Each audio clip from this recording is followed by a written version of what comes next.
Hola a todos. Iniciamos nuestra clase número 12. En esta sesión vamos a concentrarnos en lo que es el microrrelato. En el microrrelato, ustedes van a ver que hay disparidad de conceptos. Yo he tratado de resumir y de aprender de todos. Sobre todo he oído mucho a los críticos literarios que son como los que, porque uno escribe y los que se encargan de decir si está bien o mal o que se inventaron o que son los críticos literarios.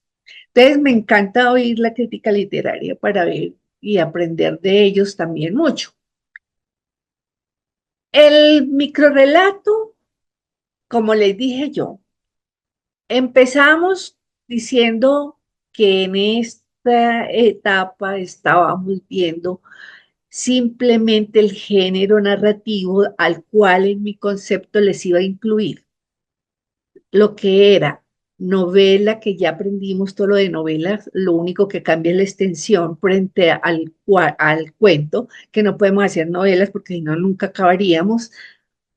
Tendríamos que ver el cuento, que fue lo que vimos, y les conté toda la evolución del cuento para que ustedes fueran viendo los cambios y las cosas que quedaron de cada época, entonces de lo tradicional, luego la pasamos a lo moderno, a lo posmoderno, al boom de Latinoamérica. Hoy estamos ya en el tercer milenio y vamos a encontrar todavía un mundo de clasificaciones diferentes. Entonces, en este tercer milenio encontramos que, por ejemplo, ya lo que para mí era del género narrativo, un subgénero, como es el cuento de ciencia ficción, algunos ya le dan tratamiento de un género específico y un género individual. Igual está pasando con el microrrelato. Yo les dije, esta vida convulsionada y este mundo loco en que estamos con esta globalización, hoy nos permite ver de todo y nos lleva a un ritmo impresionante. La gente no le gusta vivir leyendo largo, entonces todo se está simplificando al mismo ritmo de la vida que llevamos.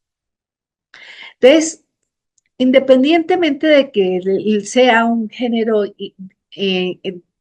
claro que eso tendría alguna importancia, ¿sí? Porque, por ejemplo, hay algunos que dicen nunca se debe decir microcuento, porque es que no, el microrelato no tiene todas las características de los microcuentos, no es un cuento, no es una narrativa como cuento, dicen unos. ¿Por qué? Porque es que no cuenta cuentos. Puede ser solo una imagen, puede llevarnos a la reflexión. Hay otros, como Ana María Chuo, entre también entre algunos de los críticos veo que dicen, lo encajan dentro del género de narrativa y exigen, por tanto, todos los requisitos de la narrativa. Entonces vamos a ver cómo empezamos a mirar cuáles son los elementos del microrrelato, que es obvio que comienza con la brevedad absoluta, lo más minimalista que se pueda.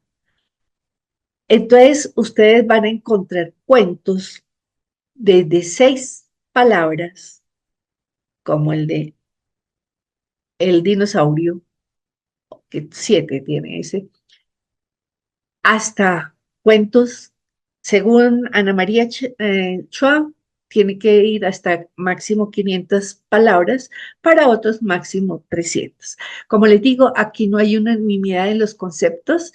Ustedes ven en todos los concursos, en unos exigen máximo 100, en otros máximo 200, en otros 300, hasta en los 500. Entonces, eso no, ustedes se acomodan al que quieren y si les sale tienen uno de 500 y resulta que quieren concursar en uno de 200, pues aprender a hacer recorte y a ver cómo lo convierten en un cuento de 200. Ese es el arte y eso es lo que debemos hacer los escritores. Para nada nos queda grande absolutamente nada. Entonces vamos a ver ya formalmente cuáles son los elementos y cómo vamos a manejar esto del microrrelato. Bueno, vamos a entrar ahora sí en forma en lo que es entonces el microrrelato. Ustedes vieron que la clase pasada también les enseñé algo o les dejé ahí para que ustedes también profundicen el tema de lo que era la teoría de Leiber de Hemingway. Esa teoría, ¿por qué se las fui trayendo? Yo les he dicho que yo los llevo en un orden donde ustedes vean la importancia de las cosas y las puedan utilizar. Porque es que en el microrrelato es fundamental no mostrar todo, sino solo la punta del iceberg. Lo profundo y lo importante lo tiene que deducir entonces el lector. Debe solo reflejar esa pequeña parte de la historia que nos interesa. Entonces, esto también nos va a causar, va a tener una cantidad de efectos. Pero vamos a viendo por el camino cómo lo han hecho los grandes escritores, como les digo, yo les enseño lo que ellos, le aprendo de ellos y es lo que yo les transmito. Vamos entonces a mirar, por ejemplo, en mi concepto es cierto, para mí todavía está enmarcado dentro de la narrativa y por muy corto que sea el cuento, tiene que tener los elementos de la narrativa. Ahora, que los tenga implícitos es otra cosa, que no sean explícitos, que no tenga descripciones, eso es otra cosa. Pero tiene que contar primero que todo una historia, o si no, no es un microcuento. Puede ser lo que diga cuento o microrrelato, ya vimos que eso no importa, que a partir del cuento tradicional se dejó de llamar cuento y que después del cuento moderno todo se le dice relato. Así es de que esas disparidades de conceptos para nada nos afectan. Es cierto que en mi concepto forma parte del género narrativo, pueda que tenga hoy un tratamiento diferente y que logre independizarse y realmente darle otras características, pero hasta donde vemos hoy, forma parte del género narrativo y por lo tanto tiene que contarnos una historia. Empecemos comprendiendo y mirando si eso es cierto y cómo es que vamos a hacer, porque vamos a leer un primero con el que todo el mundo empieza y que todo el mundo conoce, que es el del cuento del dinosaurio. ¿Cuáles son esos elementos narrativos que nosotros decimos que tiene que haber? Ya ustedes los conocen.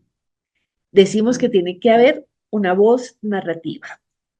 Y entonces ahí o hay un narrador o hay un personaje hablando, directamente haciendo un diálogo, porque tiene que existir alguien que nos cuente. Eso es lo primero. Tiene que tener una, digamos, los componentes de cualquier relato, que ya lo hemos dicho, un inicio, que no necesariamente tiene que ser explícito, tiene que tener un clímax o un inicio nudo, y en el nudo estamos hablando del clímax, y tenemos que tener un desenlace.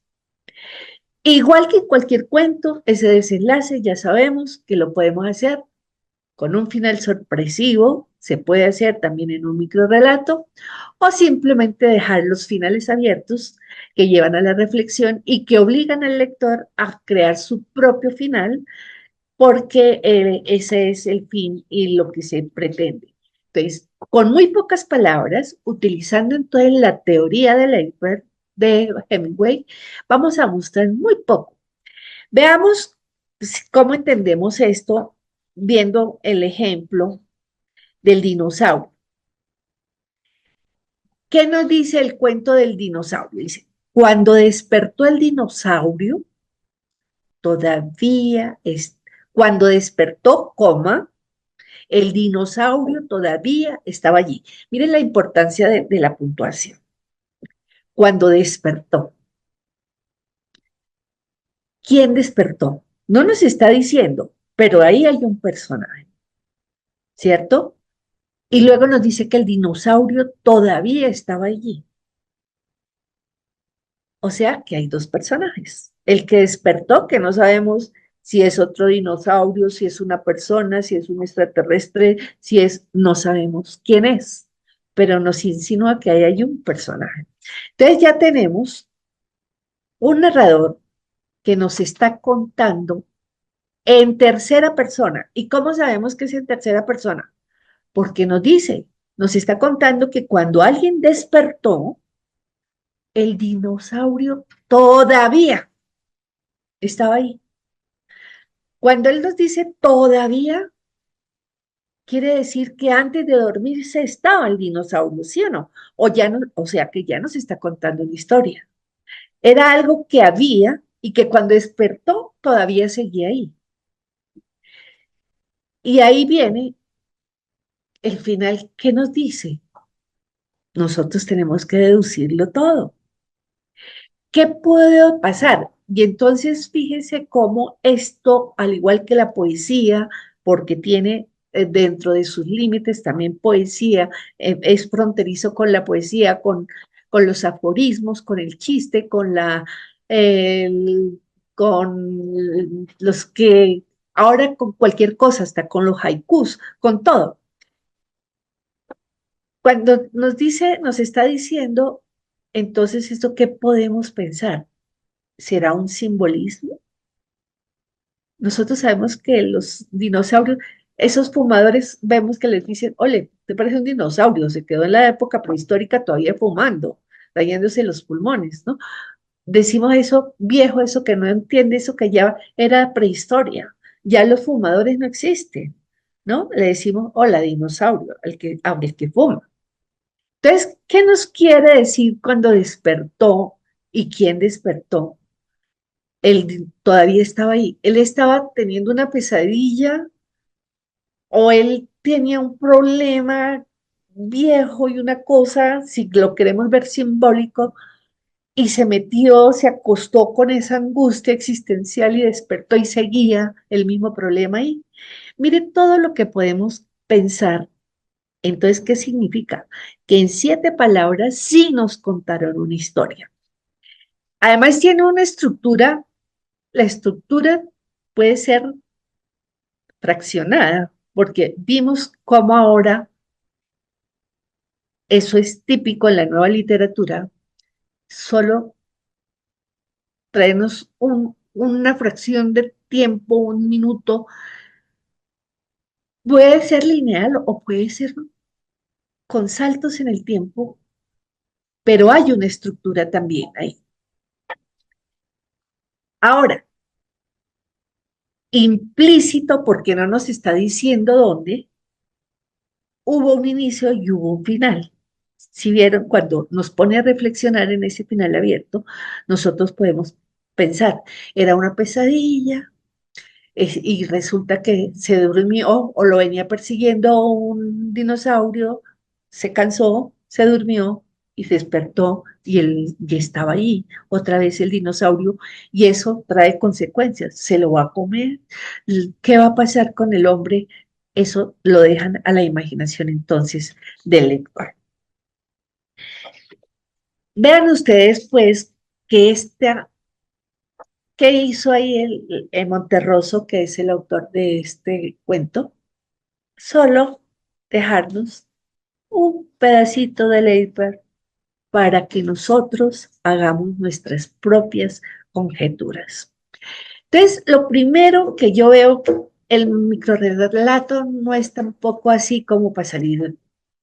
O sea, sí puedo contar cuentos, pequeños microcuentos, con todos los elementos, pero el microrrelato inteligente, el microrrelato intelectual, el microrrelato teórico lo podemos hacer como hacía Borges, que ahora se habla, por ejemplo, de textos teóricos cuando usan más la inteligencia que la emoción.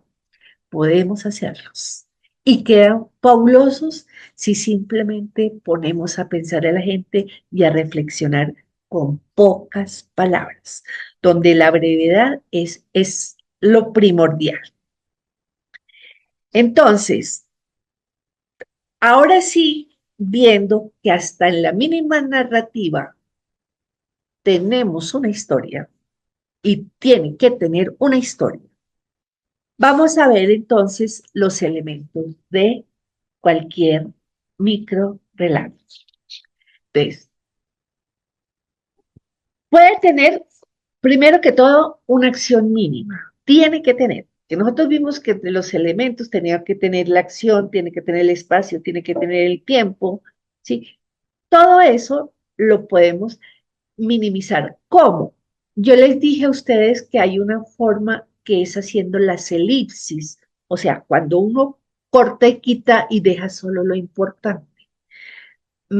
Aquí es fundamental esas figuras de las que yo les he venido hablando y que fue de lo que nos hablaron con la doble historia y que nos habló también Hemingway con su teoría de Leiber. Hay que hacer elipsis. Vamos a la acción directamente. Entonces, ¿qué es lo que están haciendo en estos microrelatos? Van a una acción mínima y generalmente empiezan ¿dónde? En el clímax, en el nudo. Ya no hay ese inicio, pero está implícito. Pero la historia la comienzan a contar entonces desde el nudo, donde está realmente la acción.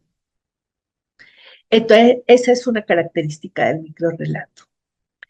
Otra característica, tiene muy pocos personajes. Aquí sí no nos podemos dar el lujo pues, de incluir mil personajes porque se nos complica la vida y además ya deja de ser microrrelato, a no ser que yo esté usando un colectivo, algo que me conduzca a una historia mínima, pero en general siempre vamos a tratar con pocos personajes que en este caso volvemos casi que al personaje arquetipo, que son personajes, pues obviamente no le vamos a poder dar esa complejidad que traen los cuentos o que se puede poner en las novelas porque efectivamente no podemos definirlos a ese extremo.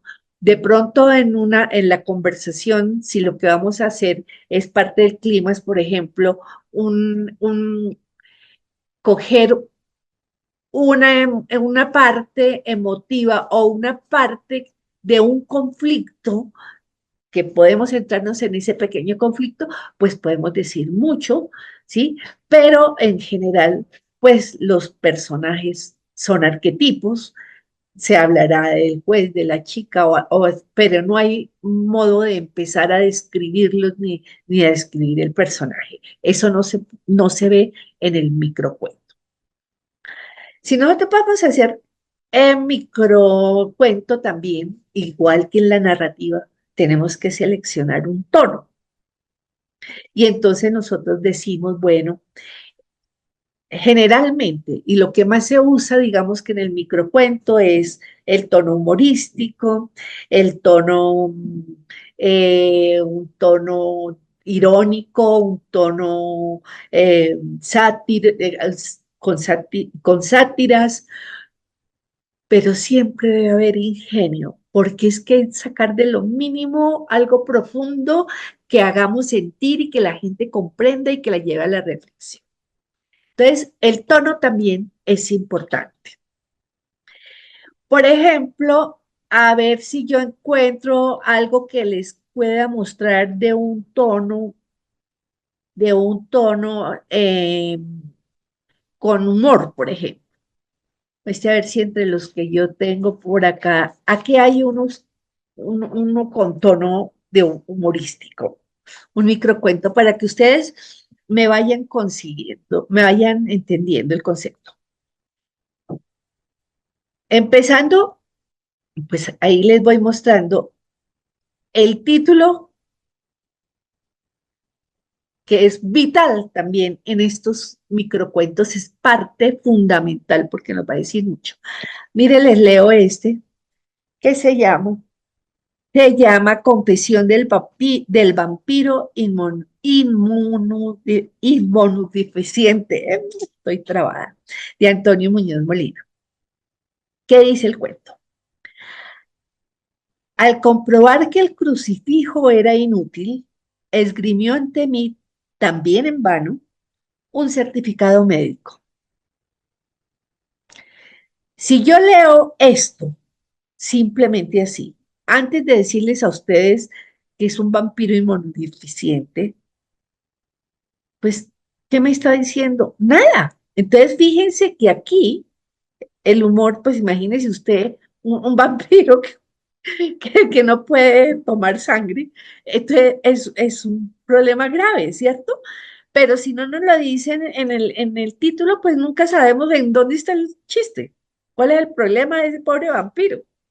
Si se alimentan todos de sangre y él no puede hacerlo, entonces ¿qué problema tan grave que tiene? Y para probarlo fuera de eso nos trae un certificado, le toca llevar un certificado médico. Ese es uno de los cuentos de digamos que trae un poco de humor. Entonces, el tono siempre va a ser importante cuando estamos haciendo nuestros microcuentos. Las palabras que usamos. Aquí sí, mejor dicho, les tocó a ustedes cortar y cortar y cortar y cortar, porque las palabras tienen que ser precisas. Todo lo que sobra, aquí no hay que meter descripciones, aquí no hay que meter adjetivaciones, aquí no hay que meter gerundios, ni muletillas, ni palabras que sobran. Aquí tiene que ser palabras precisas, lo que se requiere y usar el ingenio para usar las que son. Entonces, ¿qué otra cosa tiene estas, si estamos ya hablando de palabras y de lenguaje? El microrrelato, dice María Chuam, Ana María Chuam, que es fronterizo con la poesía, que es fronterizo con el aforismo, que tiene fronteras con el chiste, que tiene fronteras bueno, ahora ya vemos que está con bueno, el haiku es parte de la poesía. Bueno, se nutre también de otros, digamos que se corre el riesgo de incurrir, por ejemplo, de estar haciendo un aforismo nosotros en lugar de estar haciendo un microcuento, pero también se nutre de todos esos elementos. Y entonces de los refranes, de los cuentos populares, de todo podemos nosotros usar para convertirlo en un microrelato. Les voy a mostrar ejemplos para que ustedes vean la cuestión. Pero si nosotros nos nutrimos, ¿qué nos nutrimos, por ejemplo, de la poesía? En el microcuento, en la brevedad, en la poesía también hay elipsis, en la poesía hay evocación. Entonces, traemos esas imágenes que impactan, que provocan en el interior simplemente una impresión en el lector, ¿sí? Todo eso tenemos que aprovecharlo entonces y va a robarle de de esas formas literarias diferentes, así como hizo Borges, justaponer y utilizar, las podemos utilizar, pero teniendo siempre claro toda la naturaleza del microrrelato. Ahora, el diálogo es importantísimo. Nosotros podemos hacer un simple cuento con un diálogo. Aquí voy a empezar a aclararles algo que no les aclaré, digamos, cuando se supone que lo íbamos a ver o que lo vamos a profundizar, porque eso es un tema largo y complicado. Los elementos del diálogo, esos los vemos cuando empecemos a escribir en forma y cuando estemos corrigiendo nuestros textos. Pero por ahora les voy a decir, y es importante, ¿por qué? Entonces, Nosotros tenemos que tener claro que en un diálogo, el diálogo está conformado por tres partes. Tiene un parlamento. O sea, un diálogo es una conversación, pero pasada en un papel, ¿cierto? Cuando nosotros hablamos de diálogo, estamos hablando del escrito, el diálogo en el papel. Esa conversación no puede ser, pues, tiene que parecer real, pero no podemos hablar como hablamos generalmente nosotros, sino saber hacer un diálogo, a escribirlo con profundidad. Es importante, por ejemplo, que si vamos a poner diálogos, lo hagamos, por ejemplo, sin narradores. Simplemente ponemos al personaje, a los personajes a dialogar. Y de un diálogo podemos sacar hermosos cuentos y les voy a leer uno que me encanta, que es El emigrante de Luis Felipe Lornel. Miren lo simple, pero tenemos que, ahorita les enseño ahí sobre el texto los elementos del diálogo. Dice, raya, empieza la interrogación y dice, ¿olvida usted algo? Y simplemente nos contestan, raya, ojalá. O sea, hay alguien preguntando y alguien respondiendo. O sea, alguien preguntó, ¿olvida usted algo? Y alguien contestó, ojalá. Si nosotros aquí en el cuento, él utiliza el guión largo. Según la RAE, ahora se utiliza la raya para, si queremos hacer con guiones, porque podemos hacer como queramos. Se puede hacer con guiones, se puede hacer con comillas, se puede hacer sin guiones, se puede hacer, ahorita les explico. Por ejemplo, en este caso, si nosotros no tenemos el título, para que ustedes vayan viendo lo importante, si no nos dice que se titula El emigrante, pues nosotros, ¿qué podemos concluir? Nada. Pero en dos palabras, en dos frases, mire lo que nos dice. ¿Olvida usted algo? Entonces uno piensa en el emigrante y uno ve que alguien lo está viendo, que algo le pasa a ese hombre. Deja su país, deja su familia, deja sus hijos, deja su trabajo porque un maldito dictador lo hace irse, porque una situación de bombas está haciéndolos huir de su propia casa. Imagínense qué puede estar pensando el emigrante en ese momento. ¿Le olvide usted algo? Ojalá, ese ojalá que nos quiere decir, ojalá yo pudiera olvidar todo lo que dejo. Mire la profundidad de lo que nos está diciendo. Ahora, esa es mi interpretación, ¿no? Yo no sé ustedes cómo lo interpreten. Otros lo interpretarán diferente, pero de eso se trata. Dos, un diálogo simple, un buen título y nos contó una historia. Ya sabemos que es, y nos lo está contando los mismos personajes que hablan, y el título nos está dando la pauta. Alguien se va. Mire que ahí está toda la historia completa. En la acción está en el diálogo diciéndonos, está él pensando, ya se va. Y ojalá el conflicto interno es el clímax. Entonces empezó en pleno nudo, pensando en lo que dejó. Miren todo lo que nos está diciendo, pues, entonces, este microcuento. Eso es lo importante, no contar y contar y decir palabrería sin sentido. Las palabras tienen que ser concisas, precisas y querer decir algo, no escribir por escribir. Ya les dije entonces que tienen que acudir a la elipsis y a la evocación, que son los límites que le cogemos, digamos, las cosas que le robamos a la poesía, para que ustedes hagan eso. Ustedes ven esto tan corto. Quitaron el inicio quizá, pero uno se lo imagina, no es que desaparezca, nos cuenta la historia y uno se imagina el inicio, se imagina lo que está ocurriendo en ese país maldito donde un dictador está matando a su propia gente y no le importa más que su propio poder. ¿Sí? Y uno se imagina el dolor que lleva ese hombre adentro. nos cuenta una historia, y una historia que conocemos y una historia que nos afecta a todos. Ahora, en el microcuento, el tiempo y el espacio, pues también es indefinido. Aquí no hay espacio para descripciones ni para que nos pinten, pues estoy en el aeropuerto, está saliendo, o va por la frontera, o va por... No, nos está mostrando un tiempo y un espacio indefinido, pero existe. Uno se puede imaginar el tiempo y el espacio. Y se puede imaginar situaciones, puede imaginárselo montándose una lancha, puede imaginárselo corriendo por una carretera, lo puede imaginar entrando a un aeropuerto, lo puede imaginar en miles de formas en el tiempo y el espacio.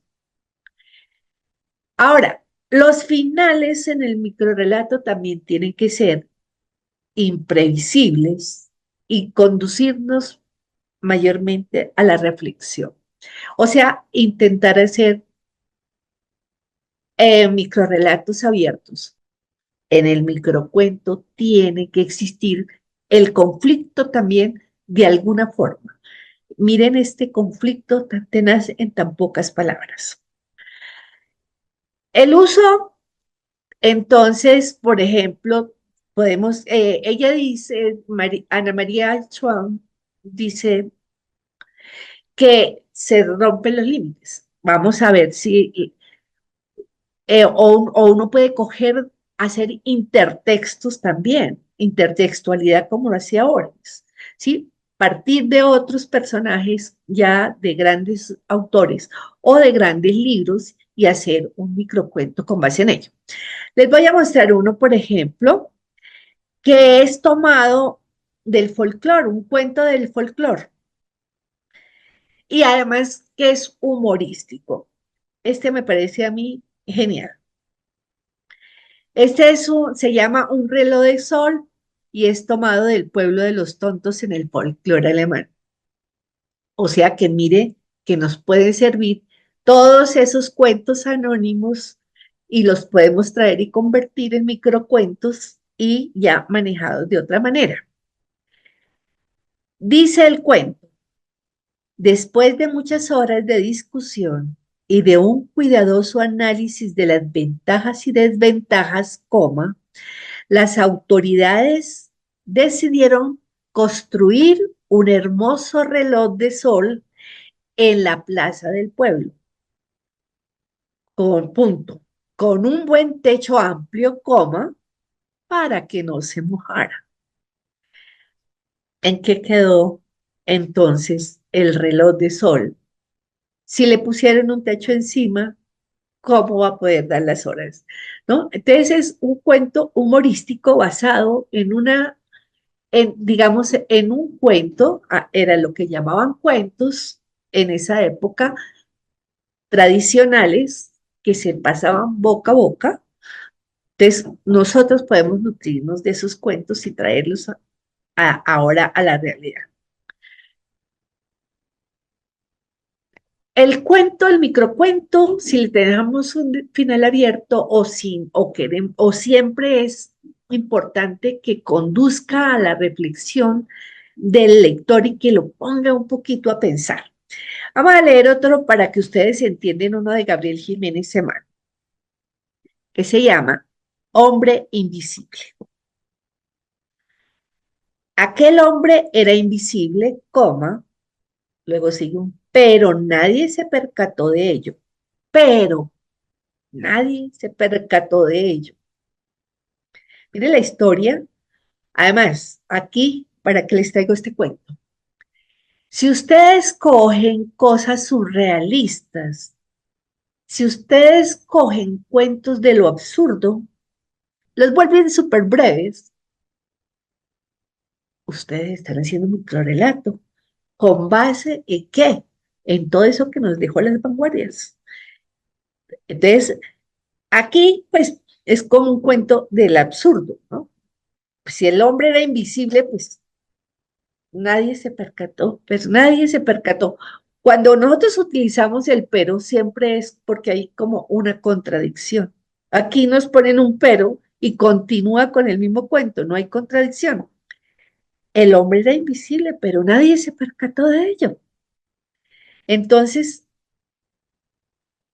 sostiene lo mismo, pero nos hace reflexionar, porque es una, digamos que es una escritura alegórica.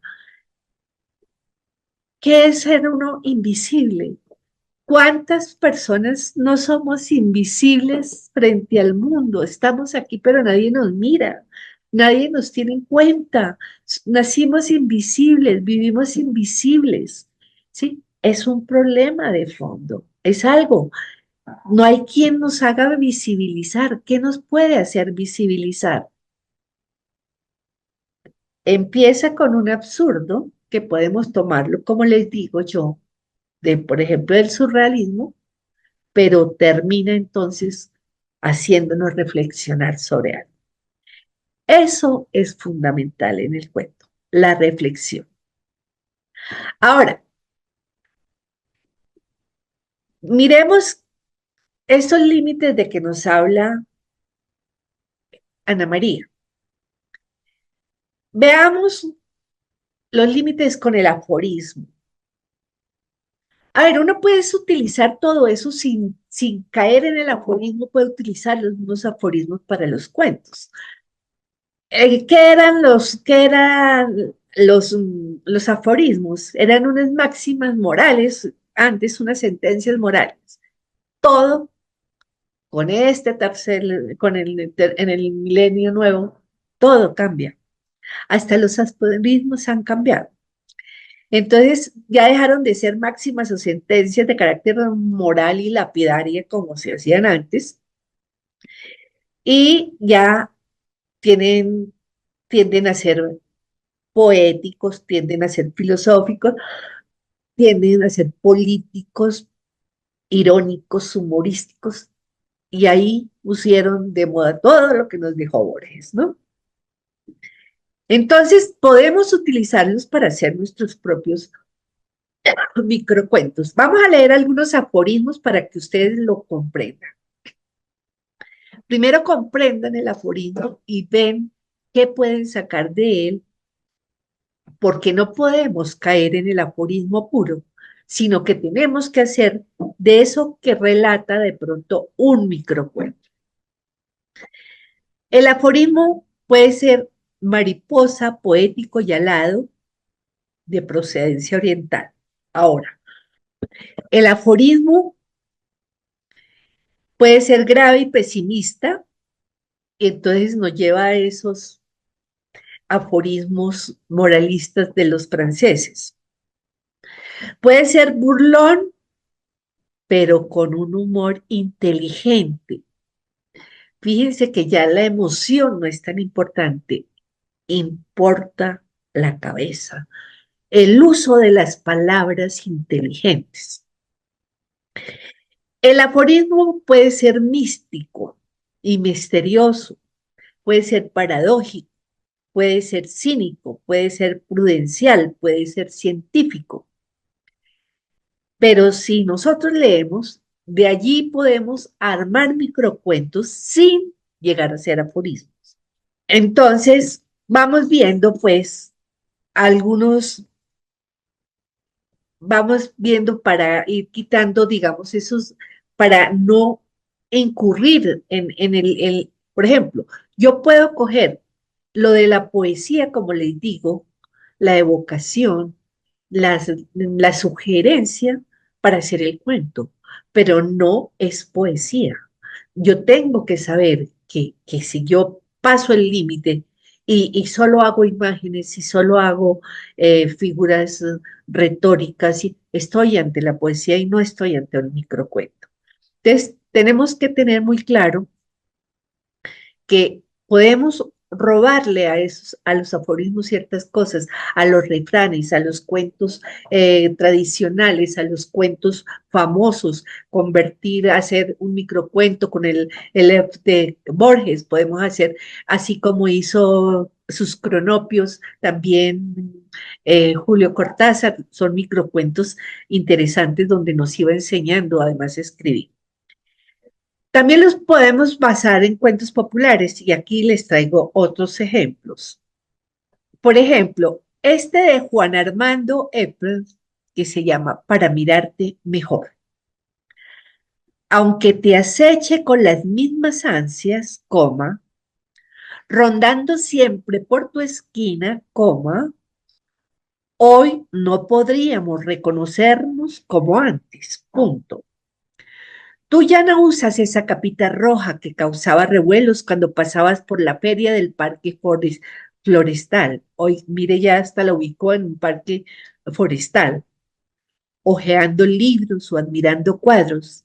Y yo no me atrevo ni a sonreírte con esta boca desdentada. Póngale cuidado ese cuento. Vuelvo y se lo leo sin ponerle la ortografía para las comas y eso. Voy a leerlo de corrido, pero haciendo con la voz la puntuación.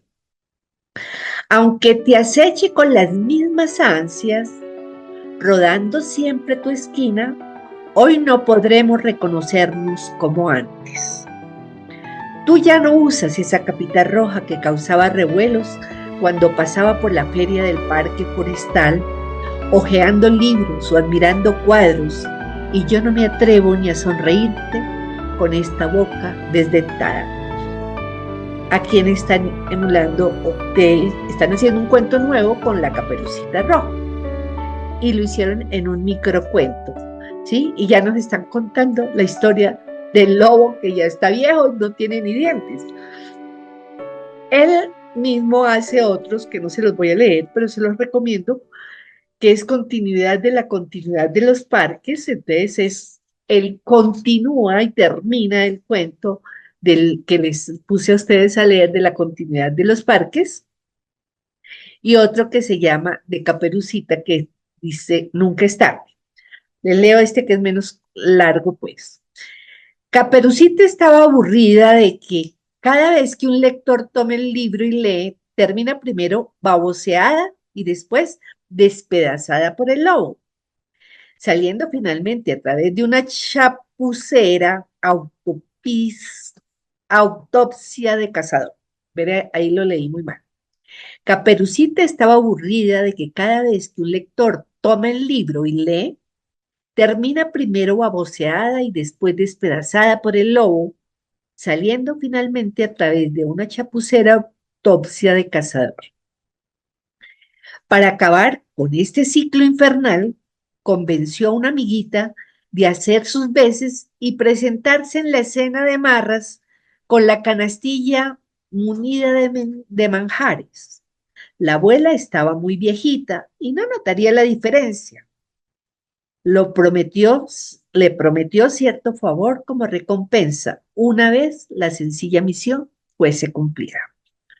Quiso verificar personalmente el desarrollo de los acontecimientos. En su momento oyó los infantiles gritos que en el libreto marcaban primero la infructuosa negativa de Caperucita a dejarse comer por el lobo y luego la disposición de la niña en bocados convenientes a las costumbres de mesa de estos carnívoros. Solo entonces, contenta, Caperucita cogió su propio rumbo con la deriva que suele caracterizar a un actor desempleado. Mire todo lo que nos dice ese cuento. Ahí les dejo yo, a mí lo que me interesa es que ustedes miren cómo se toman elementos de cuentos también populares, de refranes, ustedes pueden de chistes, ustedes pueden de aforismos, ustedes pueden de otros cuentos, pueden hacer intertextualidad. Ahora mire algunos poetas o que se, algunos experimentos con poesía, donde son microcuentos, pero no alcanzan a ser poesía completa.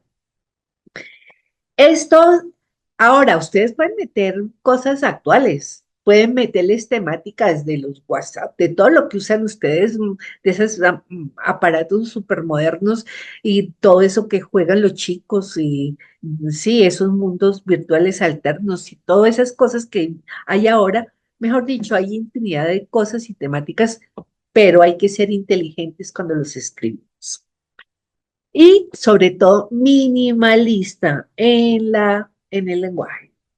lo mínimo, mínimo de palabras que podamos.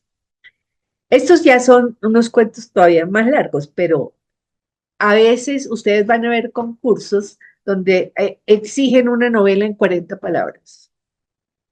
Entonces, no sé, ¿cómo hace uno una novela en 40 palabras? Ya lo vi. Hay un concurso que está mandando novela en 40 palabras. Ustedes saben toda la estructura que ya vimos, que pueden tener la novela y que además tiene que ser más extensa que el cuento, y exigen una novela con 40 palabras. Entonces, vamos a ver cómo sacan todos los elementos de novela en 40 palabras. Esta que tiene límites con la poesía se llama Graznido Cuarto de Lilian El Pilc. Estaba yo dentro de mi laringe haciendo nido. Mire cómo empieza a usar las figuras retóricas. Juntaba cuerdas vocales, úvulas y pequeñísimas ramas. Te esperaba, silbaba, graznaba, gritaba. Al final de la tarde, cuando el sol vaciaba Praga de sus colores, viniste. Te di de comer de mi cuerpo. Velé sueño, acaricié tu sedoso pelo pluma. Hice tantas cosas que casi dormido en mi propia, que caí dormido en mi propia cestería. Al despertar, aún estabas. No debemos salir, dijiste. Bueno, miren ustedes, pues, para que interpreten estos cuentos, para que los busquen y los repiensen.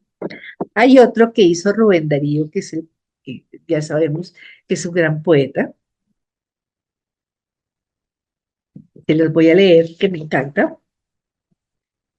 Dice, en el paraíso terrenal, en el día luminoso en que las flores fueron creadas, y antes de que Eva fuese tentada por la serpiente, el maligno espíritu se acercó a la más linda rosa nueva en el momento en que ella tendía a la caricia del celeste sol la roja virginidad de sus labios. Mira la poesía, pues, de este hombre. Eres bella, empieza el diálogo. Eres bella, lo soy, dijo la rosa. Bella y feliz, prosiguió el diablo. Tienes el color, la gracia y el aroma, pero, punto suspensivo, pero, pregunta, ¿no eres útil? ¿No miras esos altos árboles llenos de bellotas? Esos, a más de ser frondosos, dan alimento a muchedumbres de seres animados que se detienen bajo sus ramas. Rosa, ser bella es poco. La rosa entonces, tentada como después sería la mujer, deseó la utilidad de tal modo que hubo palidez en su púrpura. Pasó el buen Dios después del alba siguiente. Padre, dijo aquella princesa floral, temblando en su perfumada belleza, ¿queréis hacerme útil? Sea, hija mía, contestó el Señor sonriendo. Y entonces vio el mundo la primera col. Mire que es hasta humorístico y está precioso este cuento. Ahora, como yo les digo, aquí los diálogos son fundamentales. Entonces tenemos que saber hacer los diálogos. Los diálogos, ¿cómo están conformados? Los diálogos tienen un parlamento. Cuando estamos hablando de diálogos, estamos hablando de conversaciones. Ya les mostré ahí dos poemas donde los diálogos son fundamentales. Uno en el que con simplemente dos frases en el diálogo ya nos hizo toda una historia tenaz, el del emigrante.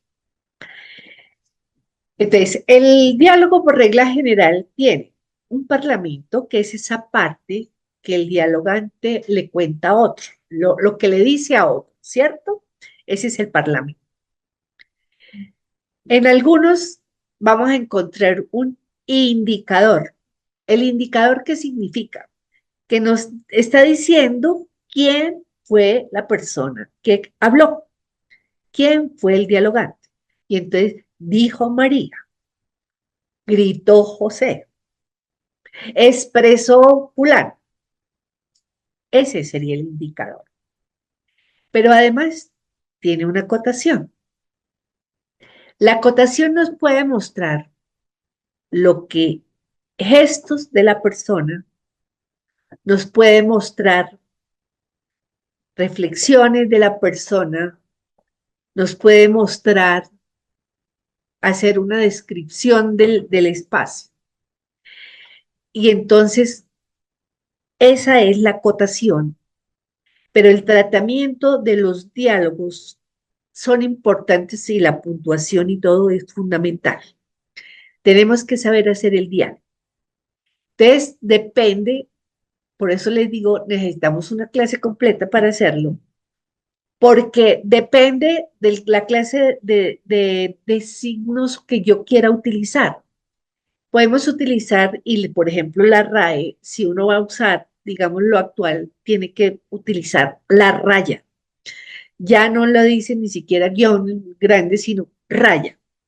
Entonces, es ese guión grande y siempre va a comenzar entonces el diálogo con ese guión y separado de la narrativa anterior, con un guión que empieza en mayúscula lo que se conversa. Después viene si quiero ponerle acotación, si yo quiero ponerle la, la, el indicador y si yo quiero poner la acotación. Por ejemplo, chicos, es complicado esto de los diálogos, ¿cierto? Estoy hablando yo con ustedes. ¿Cómo empiezo? Les pongo. Si yo uso, digamos, yo miro y digo, ay, voy a usar los signos como los utilizaban en la época de Edgar Allan Poe, en los clásicos.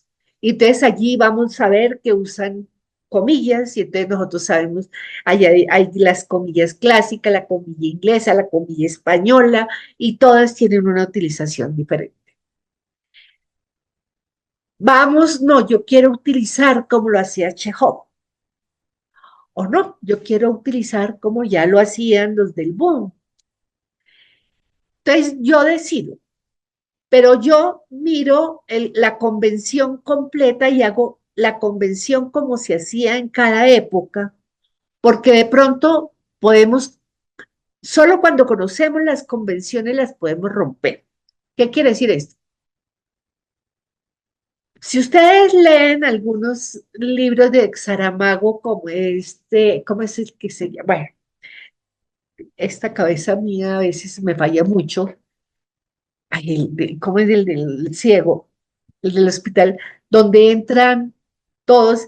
No es que haya mala ortografía. Él crea su propia gramática y pone la puntuación como se le da la gana.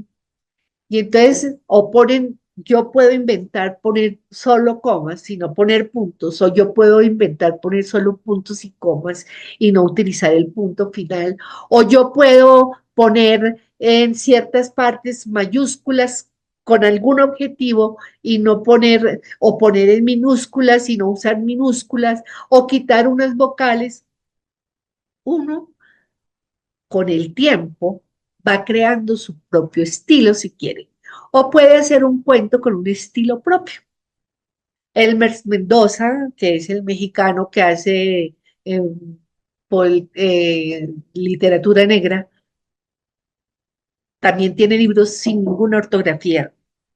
Entonces, eso, si nosotros no sabemos todavía y no tenemos nuestro estilo, tenemos que usar las convenciones normales y tenemos que saber usarlas, o si no, mal en los concursos. Entonces, ya aclarado todos estos puntos, pues concluyamos para culminar este aspecto y les voy a dejar como tarea para el viernes, si yo no estoy, le voy a pedir el favor o a Jaime o le pido el favor a Jesús, entre Jaime y Jesús, que me ayuden a leer microrrelatos. Yo les voy a mandar los libros de microrrelatos para que ustedes vayan entre ustedes analizando este microrrelato que toma, para que vayan viendo ustedes los propios límites y vayan viendo formas de hacer microrrelatos.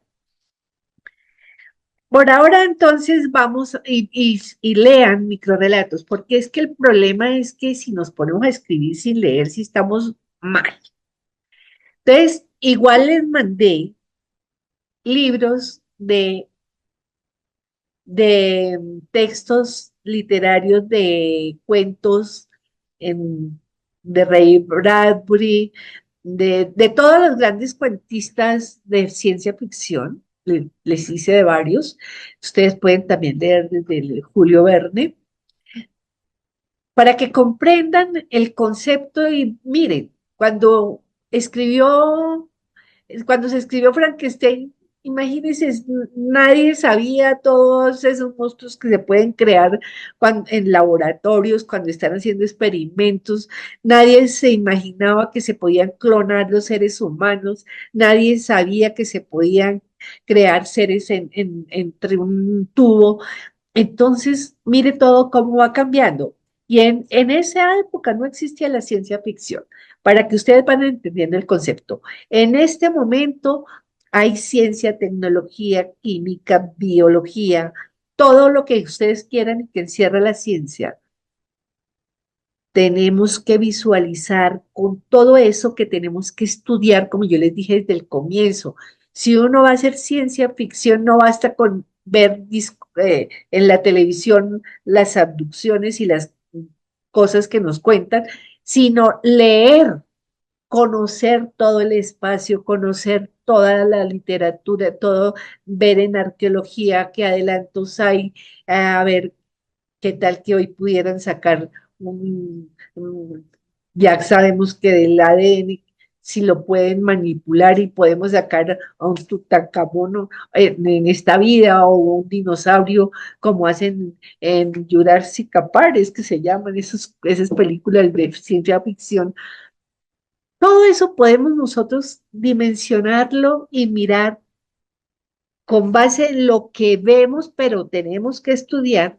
Y ustedes se quedan aterrados, por ejemplo, si entran a estudiar los últimos adelantos en la genética, si ustedes se entran a mirar los últimos adelantos en en la robótica, pues ustedes ven que ya es una realidad muchas cosas, pero entonces visualícenlo hacia el futuro. Visualicen un adelanto todavía más allá de lo que están viendo los ojos hoy. Inventen un aparato hacia el futuro, algo que nos va a cambiar la vida o que nos la va a volver peor de mal, que va a acabar con nosotros, ¿sí? De eso se trata entonces en la ciencia ficción. Podemos hacer un microrrelato de ciencia ficción con base en el estudio y en todo lo que tenemos en nuestra cabeza. Entonces, las conclusiones, ya para dejarlos descansar. Primero, el microrrelato es una narración breve que no puede usar sino lo que se necesita, palabras precisas, pocos personajes, y olvídense aquí de las descripciones, ni del personaje, ni de las áreas. Esas se pueden introducir en la imaginación del lector si sabemos hacer la cosa con pocas palabras. Ustedes lo vieron en El Emigrante. Es parte del género narrativo, por tanto tiene que tener en cuenta, nos tiene que contar una historia, si no, no hay cuento. Si nos quedamos en la sola descripción, pero no hay un clímax, no hay un conflicto, no hay nada, no hicimos nada. Tiene que tener un tono, puede ser humorístico, algo que nos cause emoción,